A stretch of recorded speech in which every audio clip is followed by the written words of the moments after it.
what I found is within 18 months, 2 years, when the fear and the trauma dissipates, we leave the fear behind. I am going to assume that the fear-based elements of this catastrophe will be left behind. The reason why is we are social human beings. We didn't end up in towns and cities and families, by accident. We gravitated to this structure because that's what we want in our soul and in our DNA. So we will associate again. I think because it's taken a long time to sort of tackle some of these issues, it may take longer for certain industries to come back as quickly as possible. Every single person listening to this right now is dying to go out for a meal with their friends and have a glass of wine.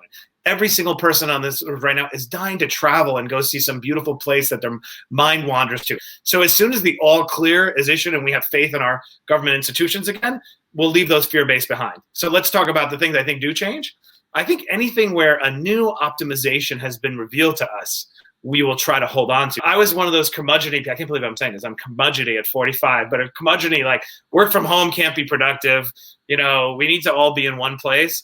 I'm telling you, I enjoy being here every so often. I'm more productive. My calendar is my own. I'm setting the pen up, and I get to see my little babies come in and do their homework and ask me questions about something going on at school. That has been the most amazing. I cannot unsee that.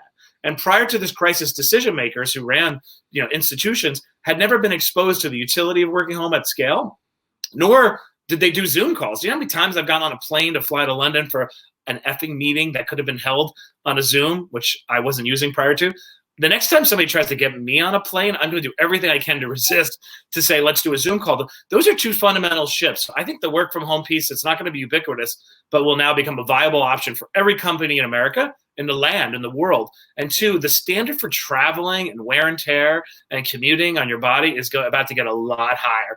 We better need to have that meeting face to face for me to put my body through it. So I don't know what you do with those two predictions, but I feel really sure about it because I'm hearing it from everybody in that group who used to be against it. My hope for us as a people is that the generosity of spirit, and I'm talking worldwide, that the generosity of spirit that we are finding in ourselves with a little bit more time, whether it's generosity of spirit to strangers or generosity of spirit to neighbors or generosity of spirit to people that we just can't be with in person, remains.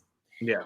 I think that generosity of spirit remains because we have been reawakened to the value that human interaction has. My hope is that we'll do a better job bodyguarding ourselves. To your point, I'm much like you. I'm why in the world was I running from West Coast to East Coast to this or that? I have found a much, much, much greater sense of self and happiness and lightness and levity despite the heft of now, because the way that I'm balancing work and home is just different.